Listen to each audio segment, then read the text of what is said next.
మీరు ఆడుకునే ఈ స్థలానికి నన్ను ఎందుకు రమ్మన్నట్టు? ఈ ఆటకి మన జీవితానికి చాలా దగ్గర సంబంధం ఉంది కాబట్టి. ఈ రెడ్ బాల్స్ ఉన్నాయి చూసావు, ఇవి మామూలు జనం అన్నమాట. ఈ pink, blue, black, yellow, brown, green ఇవన్నీ సిటీలో కాస్త పలుకుబడి ఉన్న వ్యక్తులు. ఇకపోతే ఈ వైట్ బాల్ నేనన్నమాట.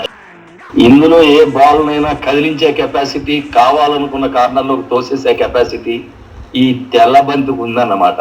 అంటే నాకు. దీన్ని తెల్ల బాలు అంటారు, క్యూ బాల్ అంటారు. ఓహో, ఓసారి క్యూ ఇటిస్తారా? దగ్గరగానే ఉందిగా, తీసుకో. ఎంతో శక్తివంతమైన ఈ క్యూ బాల్ సైతం కదిలించే శక్తి ఈ క్యూకుంది. అంటే నేను ఈ క్యూ లాంటి వాడిని. దసరాలో పడ్డ ఎస్పీ